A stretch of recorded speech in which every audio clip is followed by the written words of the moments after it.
Mais il faut dire que beaucoup parmi eux étaient surpris car ils ne pensaient pas être invités pour assister à une opération de dépôt de candidature. Mamadou Saliouba, Abdoulaye Kamara.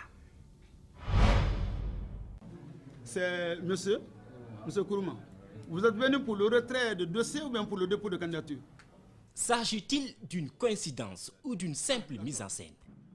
Ce matin, à la commission chargée de réceptionner et de traiter les dossiers de candidature, certains journalistes sont désorientés.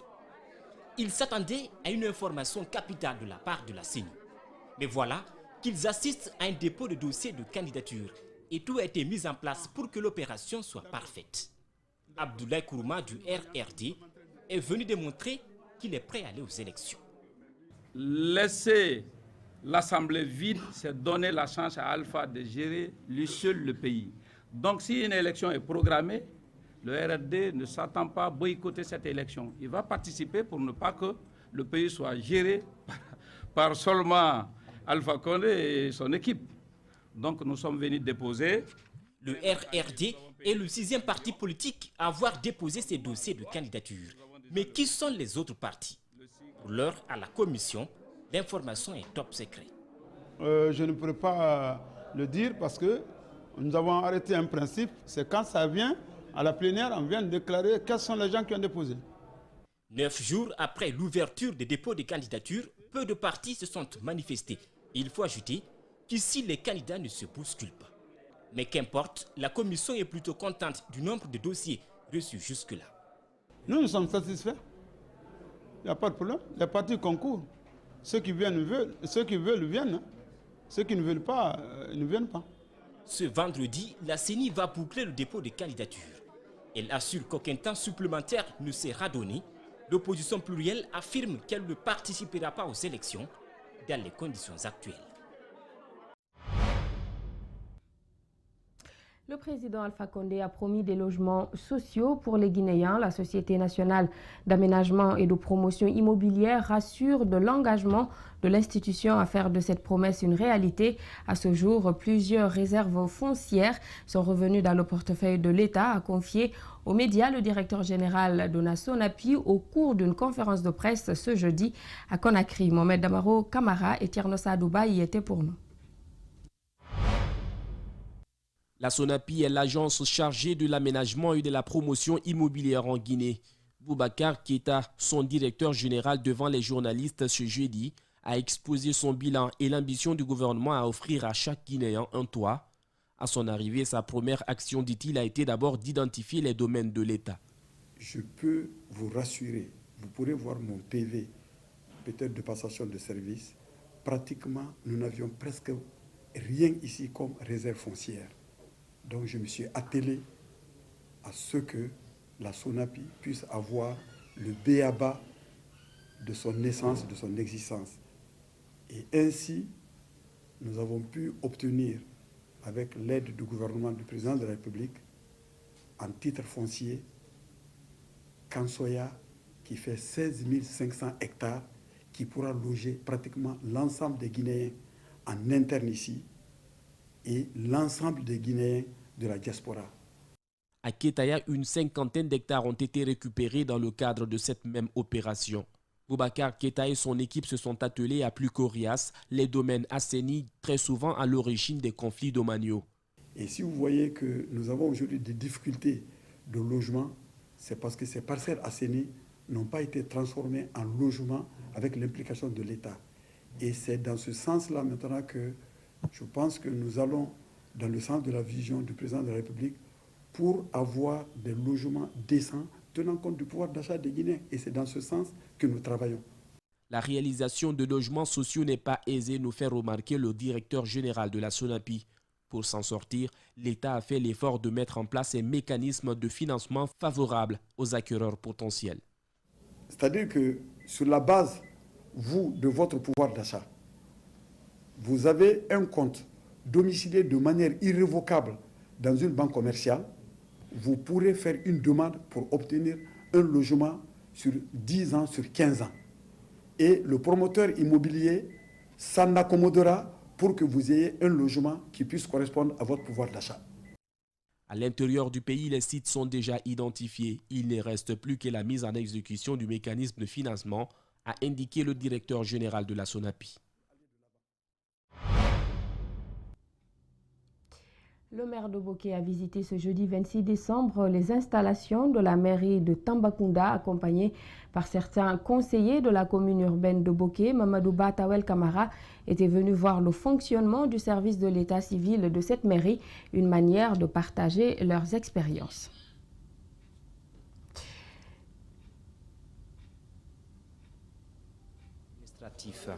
Ici, l'affluence est de taille. Les citoyens viennent chaque jour pour se procurer des dossiers sans la moindre difficulté. Le personnel est accueillant et le service est informatisé. Moi, je fais initier des extraits de naissance, mariage et décès. Après, j'enregistre tout dans un bordereau. J'ai un bordereau ici que j'enregistre tout ce que j'ai travaillé pendant la journée et on donne ça au chef de l'état civil.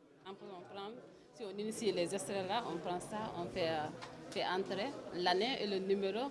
Pour que je lance ça va sortir chez M. Cham. C'est dans cette cabine que tous les documents sont traités minutieusement, saisis avant d'être imprimés et livrés aux propriétaires. Toute une étape suivie à la lettre, sans distinction et sans exception. Absolument, parce que nous sommes un centre de référence du pays.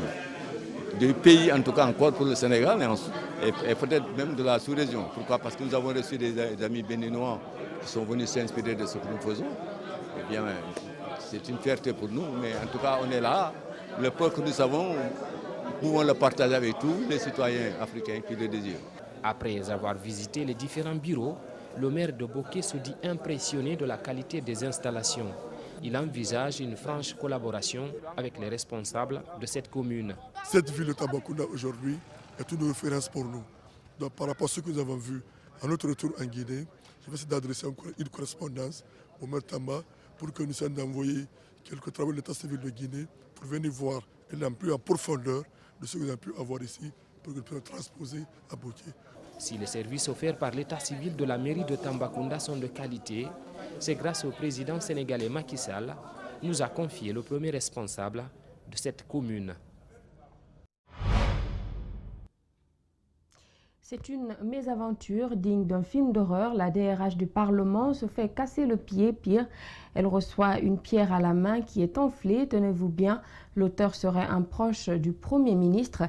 La nuit de la dame ne s'est pas limitée là. Elle a été narguée durant 4 jours avant que le jeune soit interpellé et mis à la disposition de la gendarmerie. Alseni Bari, Ibrahim Souma reviennent sur les faits. Nous retrouvons Hadjamata Gatou chez elle, équipée, le pied plâtré, les bleus sur la main. La directrice des ressources humaines de l'Assemblée nationale a vécu un enfer le samedi à Nongo, alors qu'elle se rendait à Kountia avec sa cousine, une sœur et sa nièce. La ruelle qu'on a prise, au bout de la ruelle, lui il sort de nulle part, il vient, il nous bloque. Moi j'ai dit, mais toi là, moi je ne peux être que ta mère, laisse-nous passer, moi je ne peux pas reculer. Paf, il se retourne contre ma nièce et puis il commence à injurier. Celle-là a voulu rétorquer, il lui envoie une gifle. Le temps que moi je dis, mais qu'est-ce qu'il y a? Il m'a envoyé un caillou au bras. Pensant que ça l'aurait calmé, je viens, je m'approche de lui. Je dis, mais petit, tu as vu ce que tu as fait à mon bras? Tu as vu? Il n'a rien dit, il a continué à proliférer des injures que, sincèrement, aucun croyant ne veut entendre. À jeter les cailloux. Quand on le prend ici, il va là-bas, il jette un caillou. Donc c'est dans ça, il prend un autre caillou, il me jette sur le pied. Et j'ai eu la fracture. Le pire, c'est la réaction du père de Fodé Gassim Fofana, le présumé auteur de cette agression. Le père qui descend et qui leur dit, c'est quoi ça? Ce n'est qu'un accident. Et puis vous ne criez pas devant ma porte, vous êtes impoli, vous êtes mal élevé. Pendant ce temps, il a fait fuir son enfant. Mais en partant, il dit, il n'y a pas un corps habillé en Guinée qui puisse venir arrêter lui, son fils, à la maison. Et puis, il prétend être, il dit que moi, je suis le frère, même père, même mère que Kassouri. La dame aurait pu bien accepter de régler l'affaire à l'amiable. Hélas, aucun membre de la famille du jeune n'a présenté des excuses. Ce jeudi, Le présumé auteur a été interpellé et entendu à la gendarmerie de Hamdallah aux dernières nouvelles. L'information vient de nous parvenir. Le Premier ministre Kassori Fofana nie être un proche du jeune Fodé Gassimou Fofana, présumé auteur de l'agression. Kassori Fofana serait même impliqué dans l'arrestation du jeune pour que justice soit rendue. Le ministère du Commerce a, dans une lettre adressée au ministère du Budget, suspendu toute exportation de la ferraille sur l'étendue du territoire national, une décision qui suscite la colère chez les acteurs du secteur. À la case de Madina, les magasins sont remplis de métaux faute de débouchés. Les vendeurs demandent la levée immédiate de cette mesure. Babou Kondé, Yacouba Traoré. Les conséquences de cette suspension s'y font ressentir déjà sur l'activité des milliers de jeunes qui travaillent dans le secteur de la ferraille en Guinée. Ici, à la casse de Madina, les magasins et dépôts sont remplis de métaux. Les acteurs accusent le ministre du Commerce d'avoir pris une décision unilatérale. Nous sommes tout à fait écœurés par rapport à cette suspension, parce que les arguments qu'il a collés autour de ça, je ne pense pas si cela peut marcher à l'absence des acteurs de ferraille. Notre activité est en train de se professionnaliser. On ne peut pas nous dire aujourd'hui qu'on n'est pas organisé ou bien qu'on n'est pas des structures professionnelles. Ce n'est pas possible. Ça sera des arguments fallacieux. Selon ces ferrailleurs, la mesure vise uniquement la monopolisation du marché des métaux au profit d'une industrie qui n'a pas la capacité requise d'utiliser les qualités, encore moins la quantité des métaux disponibles en Guinée. Cette usine qui n'a même pas été inaugurée ne peut pas venir s'accaparer pour monopoliser le fer en profit d'une seule personne. Nous n'allons pas accepter ça. Il y a 11 dépôts qui sont à Conakry ici. Ils sont libres de faire leur achat où ils veulent, quand ils veulent. Nous roulons dans notre propre fonds ici. Nous ne sommes pas préfinanciers. 2 ou 3 personnes qui nomment cabinet Diané ne peuvent pas former une équipe pour aller rencontrer M. le ministre pour faire un clan contre toutes ces populations-là. Les démarches sont en cours pour la libéralisation du chemin de l'exportation. Les ferrailleurs appellent à la responsabilité du département dans la gestion du secteur. Donc à partir où nous avons saisi ce problème, on a demandé, on les a fait un courrier et on demande de recommencer là-bas et d'enlever cette itomotum-là. On ne peut pas monopoliser, c'est formellement dit par le président de la République.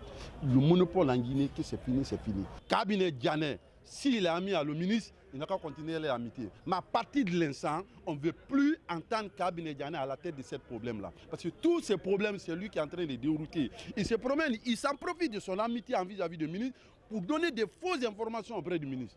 C'est pourquoi nous lançons un appel solennel à l'opinion nationale et internationale que le fer n'est pas à monopoliser en Guinée.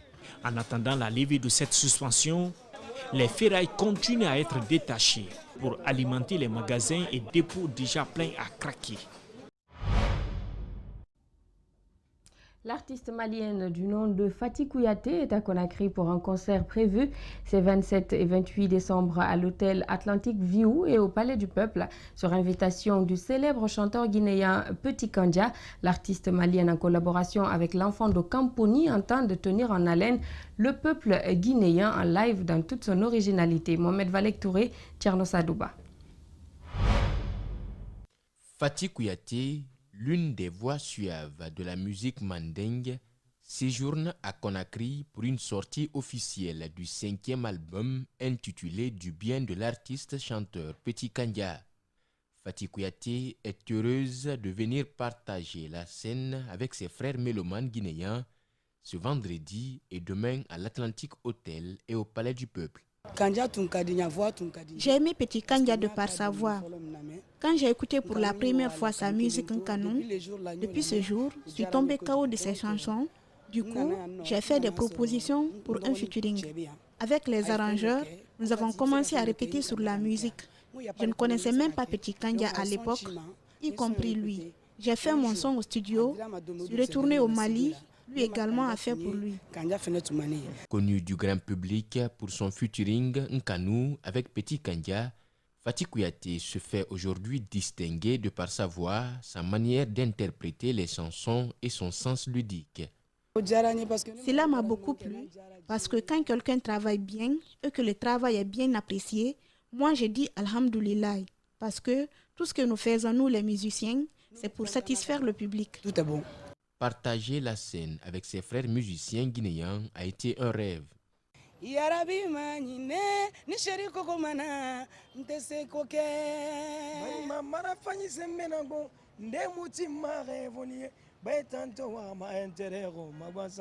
rendez-vous, c'est demain et après-demain. 27-28, c'est confirmé. Fatih Kouyaté sera donc de la partie pour prester en live avec Petit Kanja dans toute son originalité sur scène. Ils invitent le public à venir découvrir.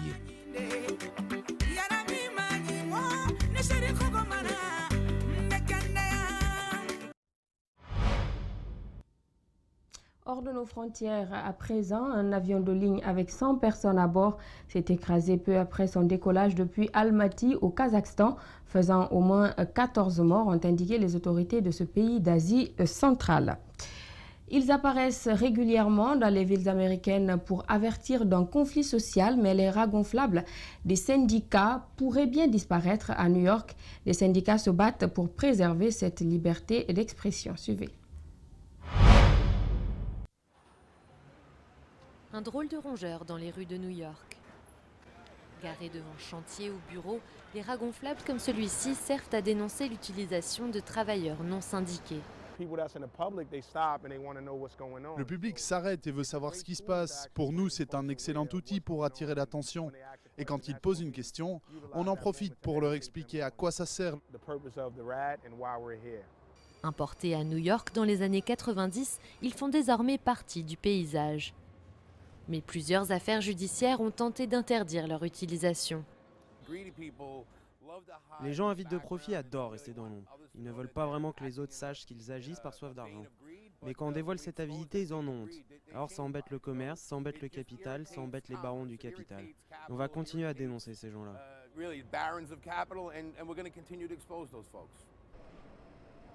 Derrière la plupart de ces tentatives d'interdire les rats se cache une agence fédérale américaine supervisant les syndicats. Son directeur juridique, nommé par Donald Trump en 2017, mène le combat contre les rats gonflables. Cet historien des syndicats explique que l'agence s'est politisée au fil des années. Ce qui est intéressant, c'est que ça ne vient pas du monde des affaires, ça vient du gouvernement. C'est une initiative du gouvernement, c'est le genre d'alliance entre les entreprises et le gouvernement qui montre qu'il y en a qui disent « c'est notre moment, on a notre gars à la Maison-Blanche, la situation est en notre faveur, profitons-en jusqu'au bout ».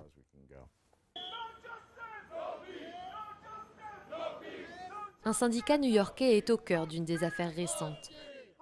Objet de la discorde, des rats gonflables installés devant un supermarché. Un juge a donné raison au syndicat, suivant la jurisprudence selon laquelle le rat est protégé par la liberté d'expression. Mais la bataille judiciaire continue. L'idée qu'ils pourraient prendre ce rat gonflable, qui pour nous signifie simplement traiter les travailleurs correctement, et essayer d'en faire le premier symbole interdit, c'est quelque chose qui, à mon avis, devrait vraiment inquiéter tous les Américains. Ça établirait un précédent vraiment horrible qui affecterait non seulement les syndicats, mais qui pourrait être aussi utilisé pour étouffer toute liberté d'expression. L'agence fédérale a refusé tout commentaire sur les affaires en cours. Quant au rat, il est toujours de sortie, et les candidats comptent bien continuer à l'utiliser pour défendre les droits des travailleurs.